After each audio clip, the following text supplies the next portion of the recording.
Ceux qui sont arrivés le connaissent à peu près tous. Pour ceux qui n'étaient pas là, je vous présente Alain Avelot, qui est le nouveau secrétaire départemental de Loire-Atlantique du Front National et qui est le secrétaire du collectif Racine, c'est-à-dire les enseignants bleu marine. Je lui laisse la parole pour s'exprimer. Bon, bah écoute, merci Jean-Claude, tout d'abord. Merci à vous tous pour votre présence. Merci également à Gauthier, que je sais très investi à Saint-Nazaire. Donc effectivement, Jean-Claude a commencé à le dire, si j'ai tenu à être présent ce soir parmi vous, j'ai en quelque sorte sauté sur l'occasion puisque j'ai appris par les réseaux sociaux la tenue de cette assemblée militante. Eh bien, c'était pour me présenter à vous, puisqu'effectivement, Jean-Claude l'a dit, j'ai été nommé par le bureau politique de notre mouvement secrétaire départemental de la fédération hier matin. Voilà. Donc je tenais à vous rencontrer au plus vite. Nous organiserons d'autres rencontres évidemment militantes à Nantes. À Nantes, j'y reviendrai rapidement. Le problème étant que nous n'avons pas encore de permanence, puisque notre permanence nantaise, que certains d'entre vous ont pu connaître, a été rendue il y a déjà quelques mois et nous sommes en recherche d'une nouvelle permanence. Il m'est apparu que le plus rapidement possible, eh bien, il fallait venir à la rencontre des militants. Bon, pour que vous sachiez un peu qui je suis, je vais me permettre de poursuivre la présentation que Jean-Claude a entreprise. Donc effectivement, je suis d'abord adhérent du Front National depuis 2011, ce qui fait de moi un pur mariniste. J'ai rejoint le Front National dans le prolongement de l'arrivée de Marine Le Pen à la présidence de notre mouvement. J'ai été, je l'évoque rapidement parce que ce n'est pas ce qui nous occupe ce soir, j'ai été par ailleurs effectivement très impliqué dès l'origine dans la politique des collectifs de notre mouvement. Donc pour rappel, et pour ceux d'entre vous qui ignoreraient de quoi il retourne, nous en sommes à présent à 12 ou 13, je crois. Gauthier a lui-même des responsabilités dans l'un d'entre eux, qui a fait il y a 4 jours sa convention nationale à Paris en présence de Marine. Les collectifs, si vous voulez, ont une double finalité. Première finalité, eh bien, ce sont des groupes, des boîtes à idées, si vous voulez, des think tanks, si on parle comme cela, qui visent à réfléchir dans leur domaine de compétences et qui ont, dans cette mesure-là, pour finalité de nourrir le programme présidentiel de Marine. L'autre finalité, c'est une finalité de pénétration, si vous voulez, tout particulièrement si je parle du mien, le collectif des enseignants, le collectif Racine. Donc, eh bien, il s'est agi depuis 3 ans de s'adresser aux enseignants pour les conduire à reconnaître que ce que le Front National dit à propos de l'école, de ses dysfonctionnements et de son avenir, eh bien, est fondé, et pour conduire les enseignants à nous rejoindre, à nous rallier, ce qui n'a pas manqué de porter ses fruits, parce que nous le savons tous autour de cette table, le milieu enseignant est incontestablement l'un des plus rétifs aux idées nationales et patriotes. Nous avons enregistré, et il faut voir là sans doute les conséquences, ou pour partie du moins, du travail du collectif que je préside. Nous avons enregistré depuis 2012 une hausse constante. Nous avons multiplié par 3 par rapport à 2007. Alors nous étions à 5 en 2012, nous devons, selon les derniers sondages, être à 11 ou 12% de l'électorat enseignant qui voterait Marine Le Pen aux élections présidentielles.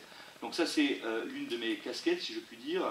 Bon, par ailleurs, du fait de mon engagement dans ce collectif, à la tête de ce collectif, Marine m'a fait l'honneur et le plaisir, parce que je peux vous assurer que c'est un plaisir de siéger dans ce contexte, de me nommer à son conseil stratégique de campagne.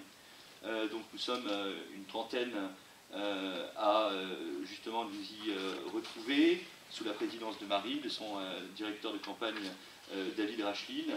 Bon, ce qui s'y dit est par nature secret, puisque le propre d'une stratégie, c'est justement de ne pas pouvoir être présenté, parce que sinon c'est plus stratégique, bien sûr.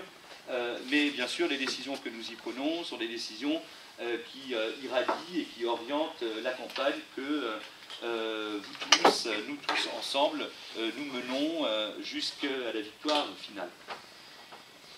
Par ailleurs, donc, j'ai évoqué le mandat que j'exerce aux côtés de Jean-Claude, que j'ai l'occasion donc de côtoyer assez régulièrement dans ce contexte.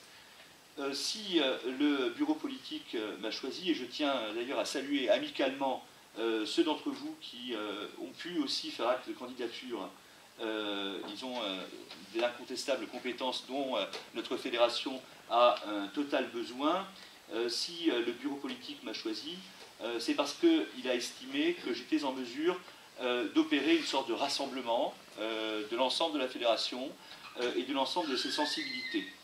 Je tiens ici à préciser que ma candidature, je crois que je te l'ai appris Jean-Claude tout à l'heure, était soutenue par nos 2 précédents secrétaires départementaux, à savoir Maggie Lusso, qu'un certain nombre d'entre vous ont connu, qui a exercé ses fonctions de 2008 à 2015, et également Samuel Potier, qui a exercé les fonctions de secrétaire départemental de façon plus brève pendant l'année écoulée.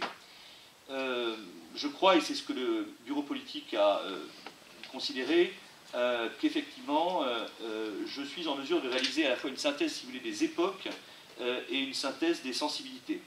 Et d'ailleurs, j'ai quelques fiertés, effectivement, d'avoir été nommé à cette fonction hier, mais aussi, je ressens, si vous voulez, le poids des responsabilités du travail à accomplir. Il y a aussi du plaisir, et l'un de mes plus grands plaisirs depuis hier, c'est de voir un certain nombre de militants qui avaient disparu totalement de la circulation depuis plusieurs mois, voire 2-3 ans, qui m'écrivent, qui se signalent et qui me disent leur envie de renouer avec le combat militant. Un mot sur les sensibilités. Depuis l'origine, le Front National est un mouvement qui a rassemblé des sensibilités parfois très disparates, parfois même antagonistes.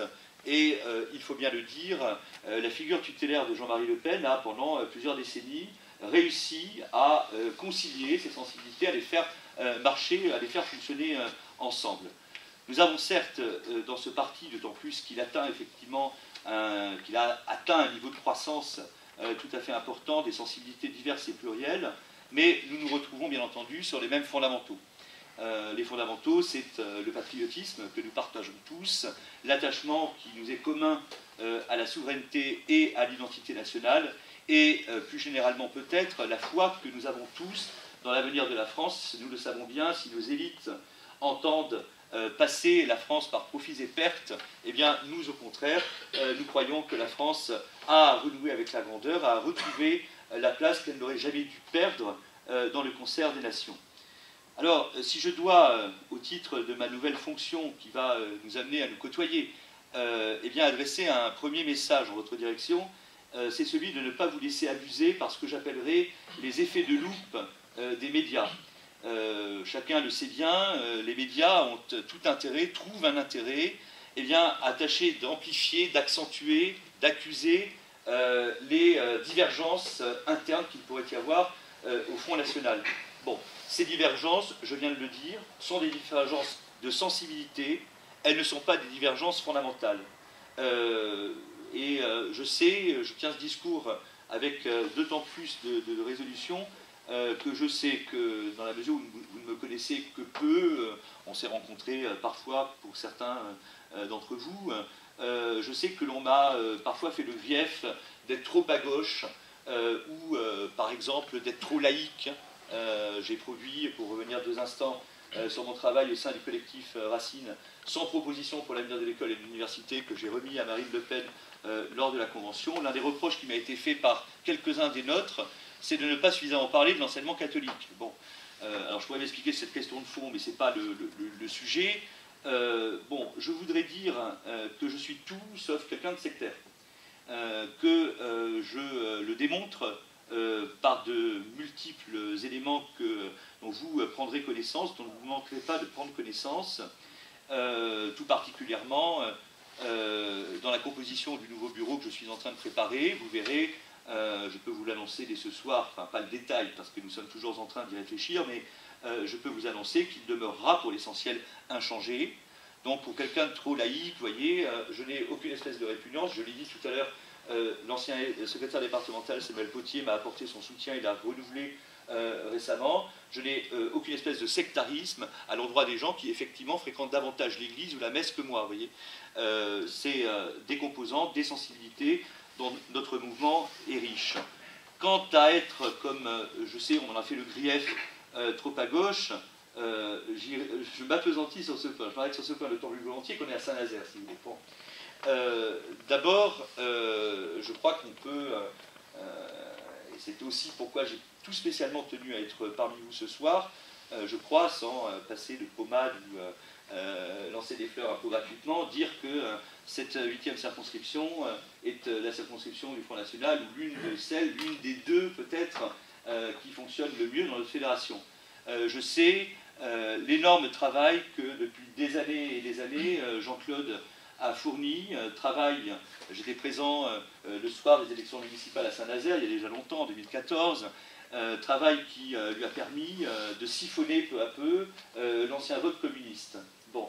Et j'ai donc envie de vous dire qu'il importe que notre mouvement soit riche de toutes ces sensibilités, certains étant peut-être plus préoccupés par les questions sociales que d'autres qui sont plus préoccupés par les questions identitaires, parce que ça nous permet, et j'ai dit tout à l'heure qu'il ne s'agissait pas de dévoiler les propos que nous échangeons dans le cadre du Conseil stratégique, mais c'est exactement ce que j'ai entendu hier dans ce cadre de la bouche de notre président, parce que cela nous permet de nous adresser à des couches de l'électorat qui sont complémentaires et que nous avons évidemment le plus grand intérêt à rassembler là encore. Pour le dire clairement, il importe que dans un parti comme le nôtre, il y ait à la fois un Philippot et à la fois une Marion, parce que l'un et l'autre parlent à des couches de l'électorat qui ne sont pas les mêmes, et que nous pouvons rassembler sur les mêmes fondamentaux. Voilà. Bon.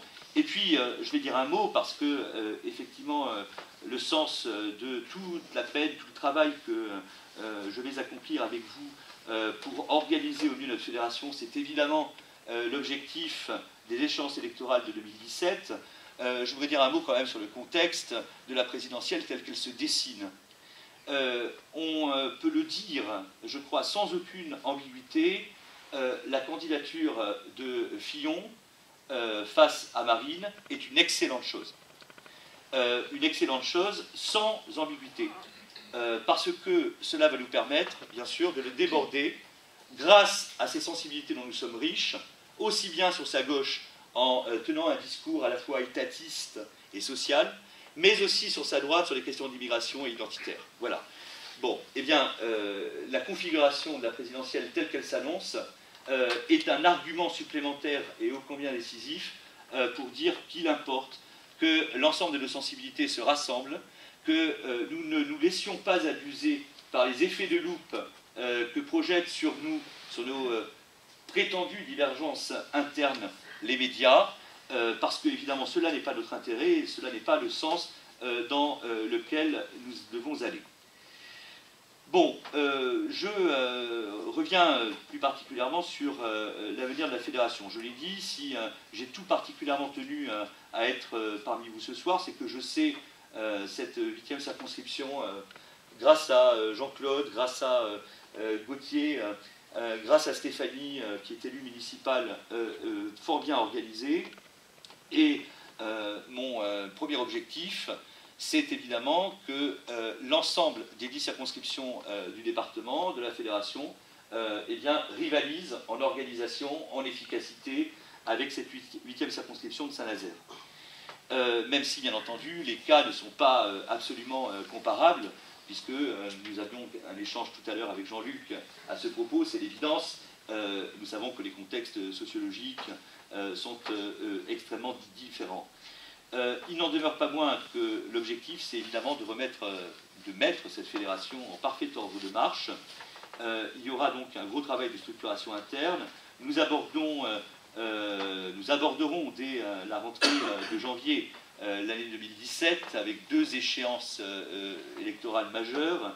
La présidentielle d'abord, les législatives ensuite. Nous avons d'ores et déjà 10 personnes, la 10e a été préinvestie hier, 10 personnes préinvesties comme candidats pour les élections législatives, donc dans chacune des 10 circonscriptions de la fédération, du département.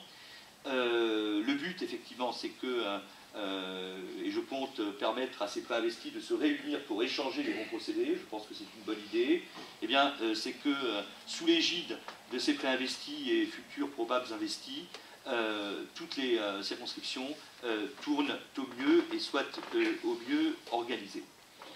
Bon, voilà ce que j'avais à vous dire pour l'essentiel.